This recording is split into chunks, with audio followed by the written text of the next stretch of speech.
This is Tech Me As I Am, a video series and podcast where self-love is shaking up the status quo of corporate America. We're diving into authentic stories that are creating space for you to feel seen, be vulnerable, and succeed working in the everyday. So let's be real, let's be different, and let's get courageous, y'all.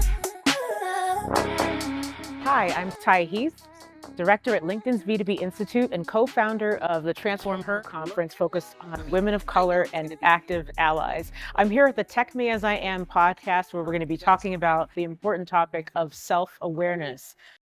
All right, we are getting ready to kick off the live taping of the Tech Me As I Am podcast. I am your host, Brittany Mack, and this is Heath. Ty, talk to us a little bit about who you are here at LinkedIn and what you do. So many things. First of all, can we just talk about you for a second? Thanks for what you do in this mission of bringing self-love to corporate America. We need more of that. Yes. So thanks for having me on the show. So I work within the B2B Institute at LinkedIn, and we're on a mission to build famous B2B brands. So we study the science of brand. We work with academics and practitioners to do that. We also have a wonderful program called B2B Edge, where we do consulting to help companies build their brands. So on a mission to do that. Outside of that, I've been at LinkedIn for 8 years.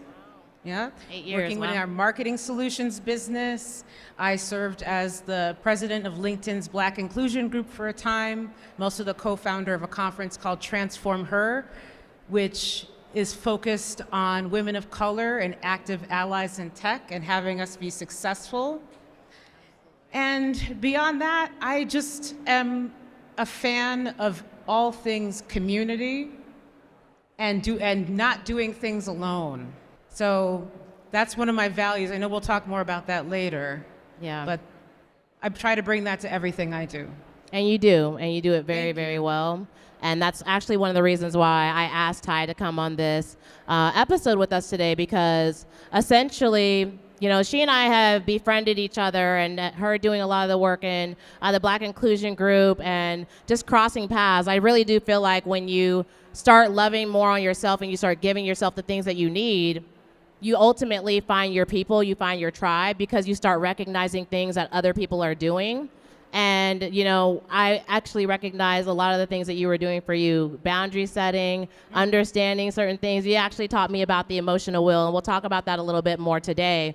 But today's episode, we're talking about the self-aware compass and navigating change and leading with confidence. And so when we think about when you're navigating change and really trying to understand what you're dealing with, the type of situations you're going to be in, one of the key areas and things you want to think about are a level of self-awareness that you need to have for yourself, right? And so I want to know from you, Ty, you know, when we think about defining self-awareness, what is it to you, and what do you do to get more in tune with yourself, to give yourself a layer of awareness and you know about yourself? Yes. So the way I think about self-awareness is it's about being in tune, in touch, and connected to your emotions, to your strengths and weaknesses. So having awareness of your strengths and weaknesses. It's also having an awareness of your impact on others and how what you do, the actions you take, choices you make, things you say, how that lands with other people. And when I say strengths and weaknesses, I don't mean, you know, punishing or celebrating. I mean being aware of that, but also accepting yourself for everything you are and everything you're not. You know, I wish we could be great at all the things. Right. We try to be. There are things that we're not so great at, but it's being aware of all of that. It's also being aware of what your motivations are, what drives you.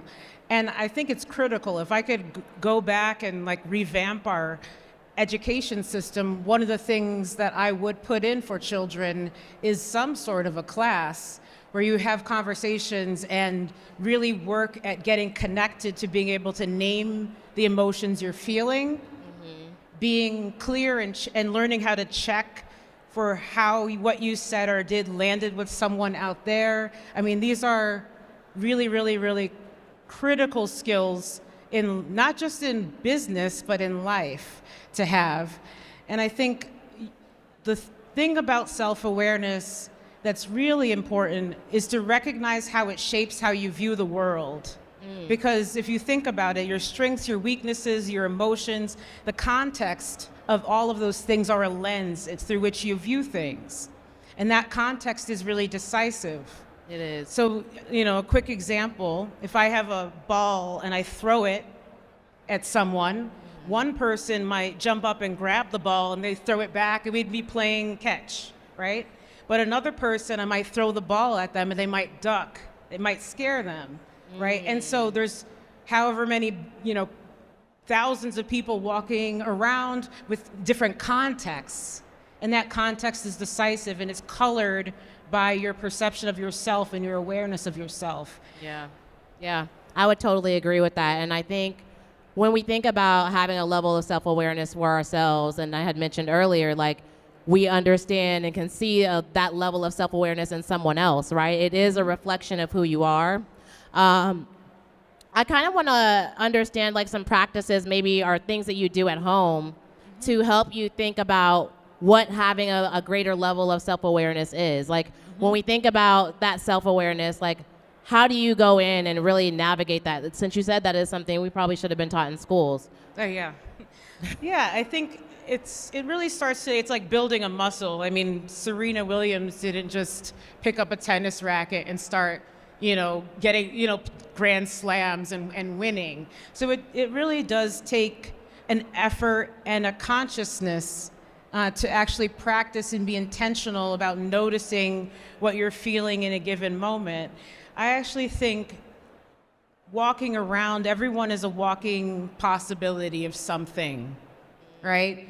And so one of the things I do, and it's at home, in meetings, especially in places where I feel like it's a challenging or an uncomfortable environment. If you just sit quietly and notice what you're feeling in that moment, whether it's fear, whether it's anxiety, one of the things we can do is work on it in improving our emotional vocabulary, because there's nuance to it. But then saying, what is the thing that I want to be possible for myself in that moment? What am I going to call upon? Maybe it's courage. Maybe I need courage in this moment. That's what's being called for. Yeah. And so that fear, the context of fear that you're viewing something from, you can actively train to replace that with like, what I need to call upon right now is courageousness in this moment, to say the thing that needs to be said, to do the thing that needs to be done. That's just an example, but it's just to know that in any given moment, if you can name what it is that you're feeling and you're conscious of it, you can actively practice calling upon something else that's going to serve you better in that moment. Absolutely. I think one of the things that I've grown to tell myself is if you can feel it, you can heal it, right? And so like when you start feeling anxious, right, are your palms sweating? Is your heart racing? What type of things are you feeling in those moments that you're in a situation? Are you auditing the things that are happening around you, where when you show up, you can show up as your best self and be like, okay, I've been here before. This is the last time this happened, I was feeling anxiety, and this is anxiety, and I can give it a name now. And so when you give those emotions a name, you then have the opportunity to understand what they're doing when they come back and know like, okay, I'm feeling anxiety right now, or I'm feeling, I'm feeling happy right now, Right. It's just different things like that. I know we had talked about metacognition.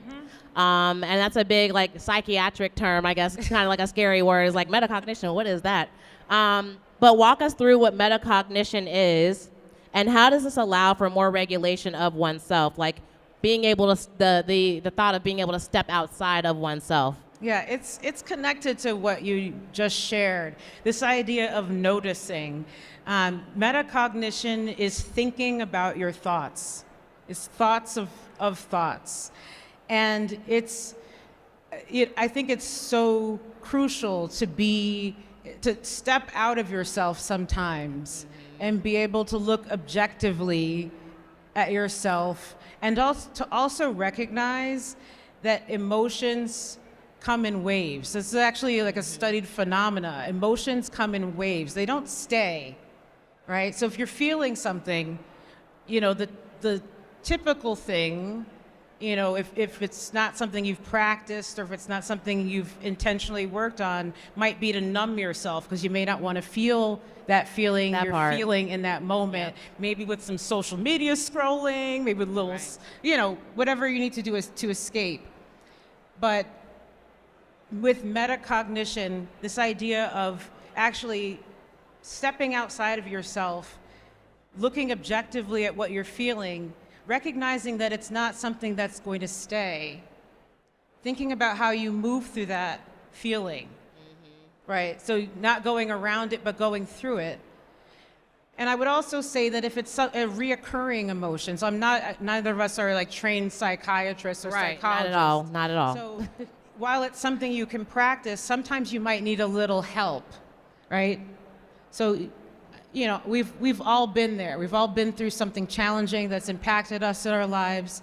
That's where you might need a little help from a therapist, someone you trust, to journal, to talk it through. But this idea of metacognition and that feelings and emotions are just signals. They're telling you something. What is it trying to tell you? Move through it. And then what is the action I can take on the other side? Whether it's going to talk to somebody, doing a workout, whatever it is you need to address it, or doing something to advance solving the problem that keeps that emotion coming back. Absolutely. I think when we think about emotions, and to your point, like, how do we give ourselves the healthy coping mechanisms? I think it's we're figuring out, okay, I've been feeling, very angry lately, or I've been burnt out, or thinking about different things that really make it where it's hard to continue moving on. A lot of times, our emotions can consume us. And without that metacognition of being able to step back and realizing it's just here for a visit, it's signaling, to your point, how we need to show up. And those traumas, oftentimes those are coming from traumas and things that we've dealt with as children, right? When we don't have these resolved problems, when we were children, oftentimes as adults, we're just those children still living in adult bodies. And if you're not doing the work in order to help unpack those traumas and separate yourself from those emotions that you're feeling, ultimately, you're gonna continue doing the same thing over and over again, right? And so I don't know if anyone's seen Inside Out 2, but that movie right there, I'm so excited for the younger generation because they are being fed the things. Oh my gosh. They are being fed the things that, we should have been getting fed. I wish. I was watching Aladdin and, Ariel and, it was just, I wanted to be saved. Where's my knight in shining armor, But now, as I'm, watching movies with my kids, I do see a lot of that, which is really helping us to feed the narrative of, emotions and understanding how to navigate them. So thank you for that. The other question I wanted to ask you is, how can we differentiate between our inner critic, right? And how can we understand how to not let that hold us back? Can you talk to us a little bit more of that inner critic that we typically might have inside of ourselves and how maybe you navigate it as well? Right. So we all have it. There's always that voice. And, I think, again, that you talked about trauma, you talked about things that we've been through. That voice and sometimes those emotions you feel are survival tactics. They're trying to protect you. And I think the way to distinguish it is oftentimes that voice is coming from a place of fear, right? And when you are older, you've had some experience, and you start to recognize that you've done the work. That part, You have what it takes. You're not alone. That's when you can start to, some of the things, the armor maybe that you put on to survive, or that critic, the loud voice of the critic, you can actually you start to take that off. Absolutely. So, I think the inner critic voice, it's about recognizing it, but then it's also with replacing it with something that's constructive. It's something where you can give yourself grace. Right. For what you've been through. Oftentimes I've recognized, to your point, Ty, that inner critic that we have in ourselves is that little version, that little kid version of ourselves. You know, when you oftentimes felt alone and you were in the room and you're like, why isn't anyone coming to check in on me? Or, you know, I'm going to do this. I'm going to wear this outfit and let the world know. I'm going to put this music on and they're going to know how I'm feeling and how I'm feeling. And it's really, again, you're suffering in silence. And that inner critic, oftentimes, if you haven't gone back and talked to that little kid inside of you and hugged them and talked to them and said, hey, I love you. I'm showing up for you. That inner critic is going to constantly keep coming back for a visit. And if you're not using the tools that you are taking into your life and your experiences to help you navigate when that little critic comes up, you know, you're going to continue doing the same behaviors. And that also translates to how you show up at work. Oftentimes, we try to separate ourselves when we're at work, you know, and say, you know, I'm just going to be here. I'm not going to talk to anyone. I'm not going to do anything. I'm just going to go collect my check and I'm going to go home. And I don't want to talk to anybody. I have my people at home. But we spend 90,000 hours of our life at work. That's what Google said, at least. 90,000 hours of our lives working. And so if you're thinking about where you're going to spend your time, when you're thinking about providing for a family, when you're thinking about providing for yourself, how are you going to make it count?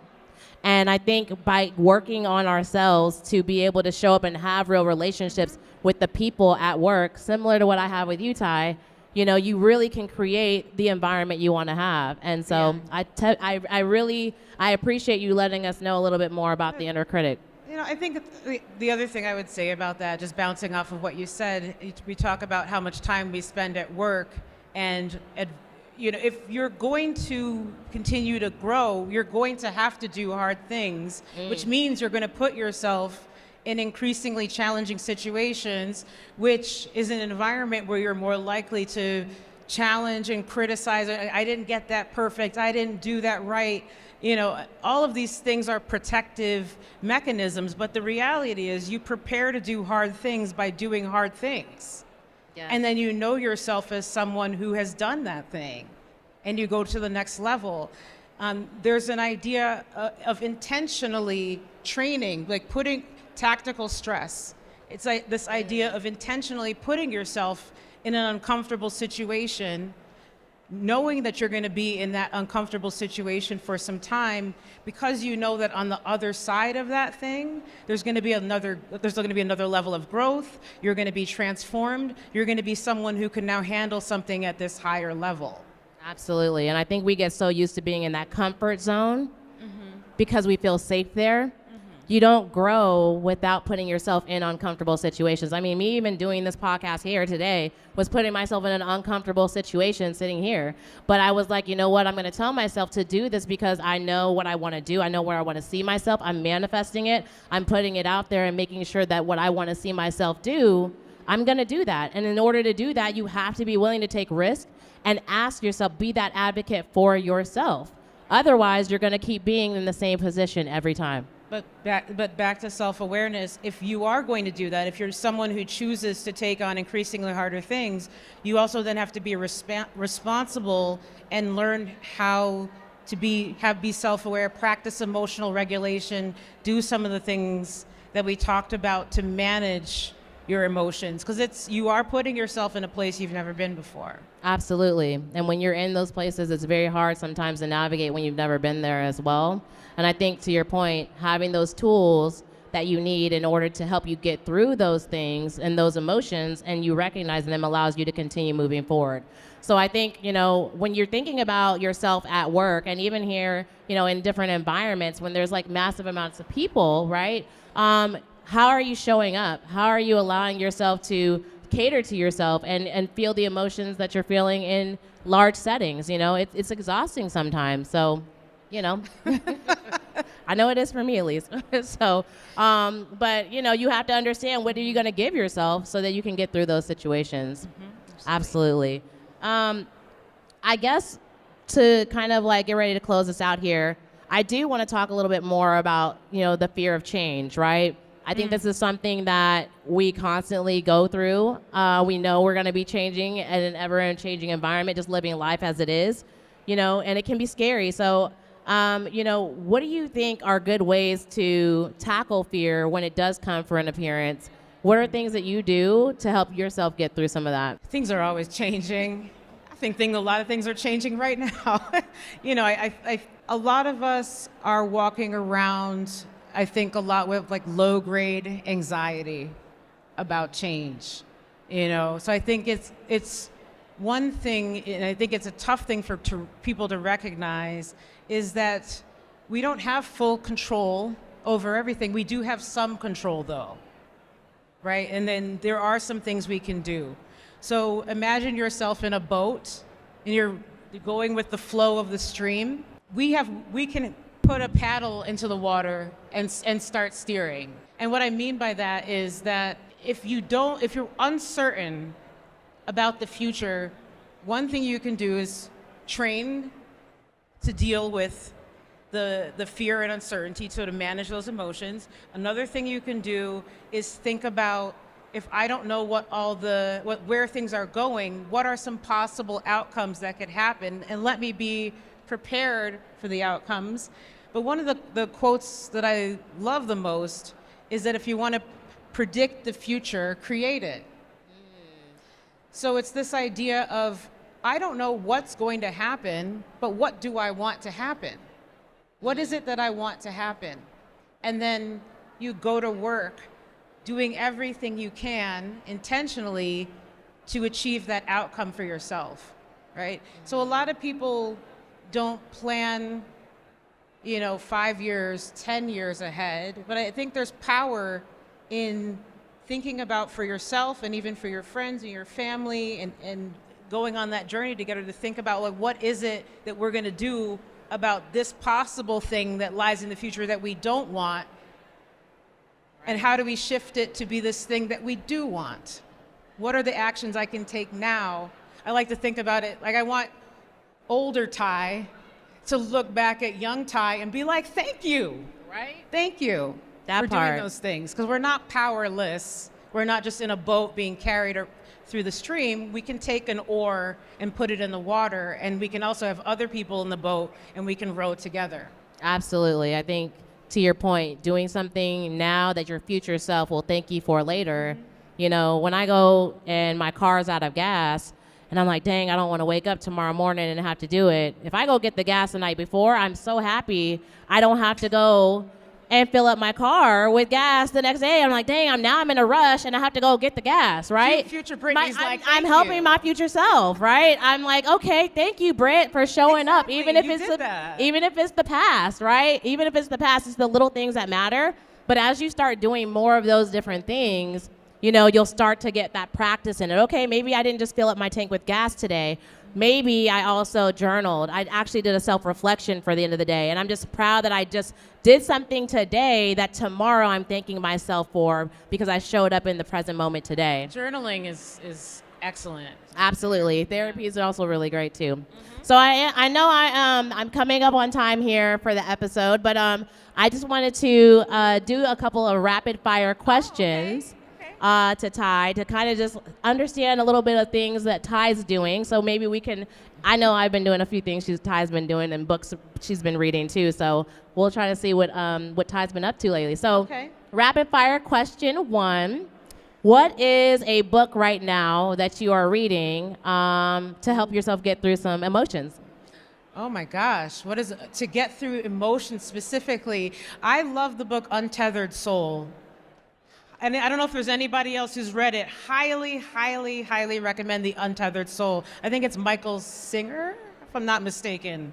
I was listening. That was one that I actually added to my Audible list from Ty, actually. The Untethered Soul. Love that one. When we think about songs that you're listening to right now, when you need to jam out, right, and you're like, damn, today at work was kind of hard, what song are you playing? What's your go-to song right now? You know what? I've been listening to Beyonce Freedom a lot lately.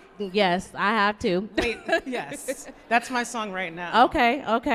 And then I guess what my last question is, if you could think about, a person that is alive or not alive today that you could have in a 1-hour conversation with, who would that person be? Tracy Ellis Ross. Easy That was answer. quick. Okay, and then why? Why her? I feel like she's been where I want to go. She, to me, I mean, well, first of all, she's super stylish, so I would love to talk to her about her fashion, but just the way she stands up for women and what she represents for women who maybe are blazing a non-traditional path for themselves in their life. I feel like she represents that, and it resonates so much with me.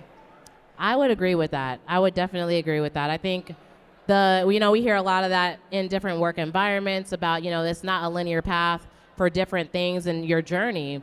And there are a lot of different stops along the way. So one of the things I would probably say is making sure that you are okay taking side steps, taking breaks, doing the things that, may not be what you see on the TV screen, but doing things that work for you, because at the end of the day, you are your own competition. You are the person that you should be looking at in the mirror every day with, and not what other people are doing. Social media is very good at doing that, I think, and creating that facade. Yeah, whatever you feed your mind grows in your mind. Remember that. You are what you consume, not just your food, but what you're scrolling on the timelines. I always tell people this too. When you're on social media and you're looking at Instagram or whatever, and you're scrolling on that news feed, that's actually a reflection of what you watch every day. So if you actually really want to think about that, right? If you want to know who you are, go on your news feed, and you can actually see the content that you're consuming is what you probably are thinking about every day. Marketers, as you know what to think about. So just something to kind of also think about from a reflection standpoint. So, well, thank you, Ty. I appreciate you. I appreciate you. Thank you so much for creating the space for these types of conversations, which Absolutely. are so needed Yes. in the corporate world. Thank you. I appreciate you. All right, y'all. Well, that's it. Thank you. Please feel free to fill out the QR code that I have up here if you guys did enjoy this session. We want to see if this is something that you guys want to continue seeing more of. Ultimately, Tech Me As I Am is looking to tell stories, your stories, and your experiences, because it does create a culture that we can also understand one another and connect and create more safe spaces to be ourselves. So please fill out the QR code. Let us know what you guys think, your thoughts, and thank you all for watching.